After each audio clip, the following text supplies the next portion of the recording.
ओम शांति। सुनते हैं 16 नवंबर 81 की अव्यक्त बाप दादा के मधुर महावाक्य।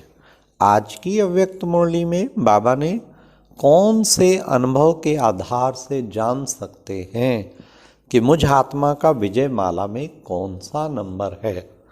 फिर बाबा ने first division, second division, third division, बच्चों की निशानी क्या होगी, और लास्ट बाबा ने फिर मैं कौन जानने के लिए कौन सा समय और कौन सी स्थिति चाहिए, और लास्ट बाप के समीप आने की क्या विधि है।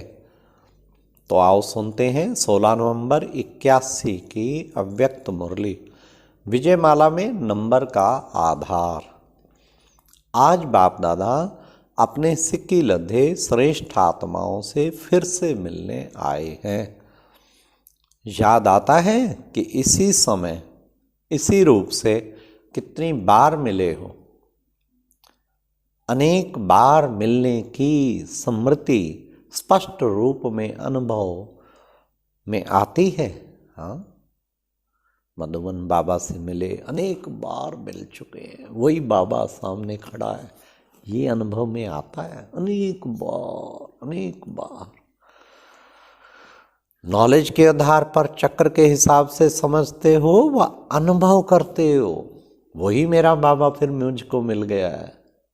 कल्प पहले वाला जितना स्पष्ट अनुभव होगा उतना ही श्रेष्ठ व समीप की आत्मा होगी। ये निशानी सुन लो। वर्तमान सर्व प्राप्ति और भविष्य श्रेष्ठ प्रालब्ध की अधिकारी आत्मा होंगे। अपने आप को इसी अनुभव के आधार पर जान सकते हो कि मुझ आत्मा का विजय माला में कौन सा नंबर है। हाँ, क्यों जितनी समीप की स्मृति अनेक बार मिले हुए, उससे बाबा ने कहा जान सकते हैं। वर्तमान समय बाप दादा भी बच्चों के पुरुषार्थ और प्राप्ति के आधार पर नंबरवार याद करते, अर्थात माला और यादगार रूप की विजय माला, जिसको विजयंती माला कहते हैं। तो दोनों मालाओं में मेरा नंबर कौन सा है यह जानते हो। अपने नंबर को हाँ स्वयं ही जानते हो, व यह कहेंगे कि बाप दादा सुनावे। बाप दादा तो जानते ही हैं ये कौन सा नंबर मन का है लेकिन अपने आप को जानते जरूर हो। बाहर से वर्णन करो या ना करो, लेकिन अंदर तो सब जानते हो कि हम कितने पानी में हाँ कहेंगे व ना कहेंगे। अभी अगर बाप दादा माला निकलवाए तो क्या अपना नंबर नहीं दे सकते हो क्या? संकोचवश ना सुनाओ, वे दूसरी बात है। अगर नहीं जानते तो क्या कहेंगे? औरों को चैलेंज करते हो, निश्चय और फकुर से कहते हो कि हम अपने 84 जन्मों की कहानी जानते हैं। यह कहते हो ना सभी को, तो 84 जन्म में यह वर्तमान का जन्म तो सबसे श्रेष्ठ है ना। इसको नहीं जान सकते हो क्या मैं कौन? इस पहेली को अच्छी तरह से जाना है ना। तो यह भी क्या हुआ, मैं कौन की पहेली जानने का हिसाब बहुत सहज है। एक है याद की माला। तो जितना स्नेह, जितना समय आप बाप को याद करते, उतना और उसी स्नेह से बाप भी याद करते हैं। तो अपना नंबर निकाल सकते हो। अगर आधा समय याद रहता और स्नेह भी 50 का है व 75 का है, तो उसी आधार से सोचो 50 स्नेह और आधा समय याद, तो माला में भी आधी माला समाप्त होने के बाद ही आएंगे। अगर याद निरंतर और संपूर्ण स्नेह सिवाय बाप के और कोई नजर ही नहीं आता, तो सदा बाप और आप भी कंबाइंड है। तो माला में कंबाइंड दाने के साथ साथ आप भी कंबाइंड होंगे। क्या सुंदर डेफिनेशन बाबा ने दी। कंबाइंड दाना मम्मा बाबा, आप भी साथ होंगे। अगर एक बाप के सिवाय कुछ नज़र ही नहीं आता, पर बच्चों को बहुत कुछ और भी नज़र आता है ना अर्थात साथ साथ मिले हुए होंगे, सदा सब बातों में नंबर 1 होंगे। तो माला में भी नंबर 1 होंगे। जैसे लौकिक पढ़ाई में फर्स्ट डिवीजन, सेकंड, थर्ड होती है, वैसे यहाँ भी महारथी, घोड़ेसवार और पैदल 3 डिवीजन है। अब सुनो, फर्स्ट डिवीजन सदा फास्ट अर्थात उड़ती कला वाले होंगे। हर सेकंड, हर संकल्प में बाप के साथ का, सहयोग का, स्नेह का अनुभव करेंगे। सदा बाप के साथ और हाथ में हाथ की अनुभूति करेंगे। सहयोग दो ये नहीं कहेंगे, सदा स्वयं को संपन्न अनुभव करेंगे। सेकंड डिवीजन चढ़ती कला का अनुभव करेंगे, लेकिन उड़ती कला का नहीं। चढ़ती कला में आए हुए विघ्नों को पार करने में कभी ज़्यादा कभी कम समय लगाएंगे। उड़ती कला वाले ऊपर से क्रॉस करने के कारण ऐसे अनुभव करेंगे जैसे कोई विघ्न आया ही नहीं। विघ्न को विघ्न नहीं, लेकिन साइड से समझेंगे। रास्ते के नज़ारे हैं ना। और चढ़ती कला वाले रुकेंगे, विघ्न है ये महसूस करेंगे। इसलिए जरा सा लेस मात्र कभी कभी पार करने की थकावट व दिलशकस्त होने का अनुभव करेंगे। कभी कभी जरा सा लेश मात्र। ये सेकंड डिवीजन होगी, उड़ती कला नहीं, चढ़ती कला।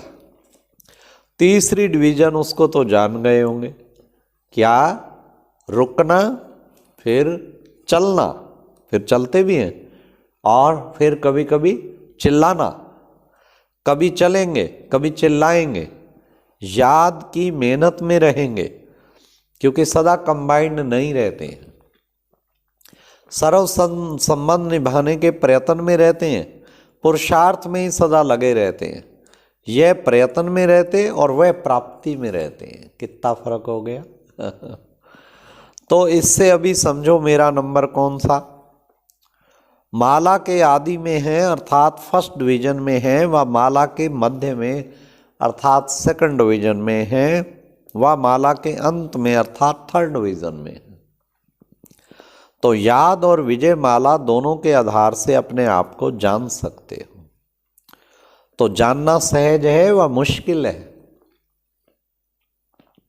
तो हर एक का नंबर निकलवाएं, निकाल सकेंगे ना। बाप दादा सदा अमृत वेले से बच्चों की माला सुमरण करने शुरू करते हैं। हर एक रतन की व मणके की विशेषता देखते हैं। तो अमृत वेले सहज ही अपने आप को भी चेक कर सकते हो। याद की शक्ति से, संबंध की शक्ति से स्पष्ट रूहानी टीवी में देख सकते हो कि बाप दादा किस नंबर में मुझे स्मरण कर रहे हैं। उसके लिए विशेष बात, बुद्धि की लाइन बहुत क्लियर चाहिए, नहीं तो स्पष्ट नहीं देख सकेंगे। अच्छा समझा मैं कौन हूं। अब तो समय की समीपता के कारण स्वयं को बाप के समान अर्थात समानता द्वारा समीपता में लाओ।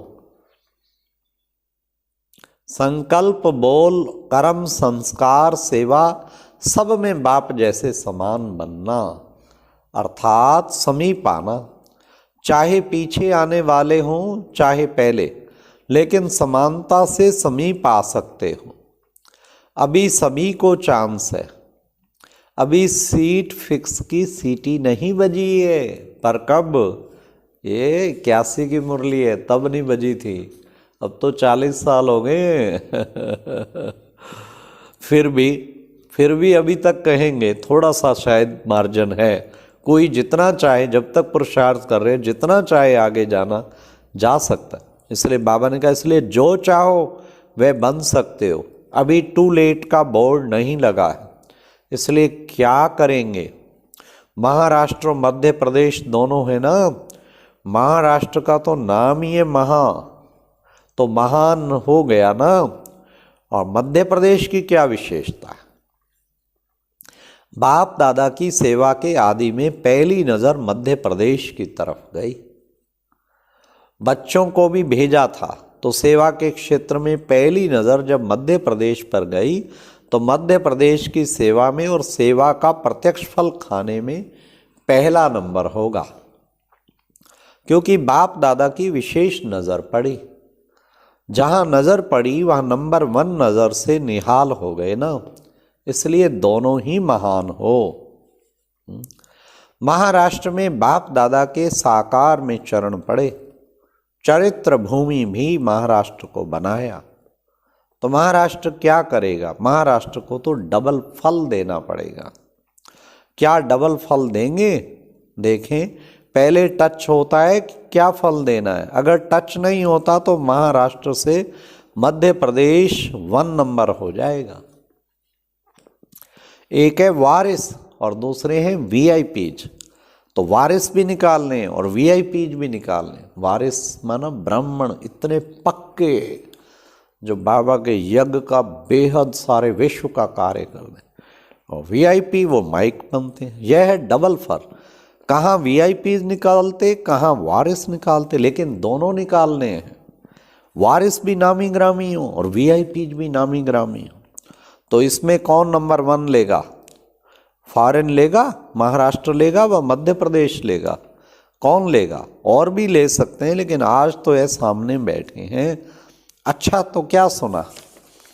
जो टेसो अर्जुन गाया हुआ है ना, इसमें भी आगे जाए जा सकता है, आगे आगे जाया जा सकता है। अभी नंबर आउट नहीं हुई है, इसलिए जो भी निमित्त नंबर 1 आने चाहे वे आ सकते हैं। समझा क्या करना है?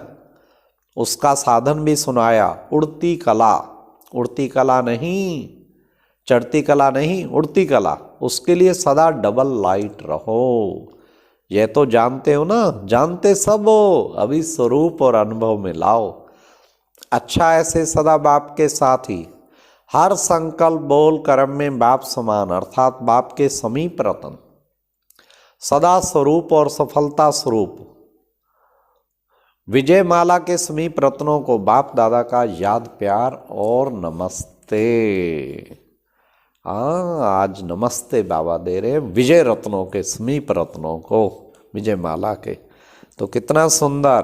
तो पूरा धुन लगा के विजय माला में बाबा का टॉप मणका बनना है, ये लक्ष्य रखो। और अब यह एक बहुत अच्छी वीडियो भी जरूर देखें।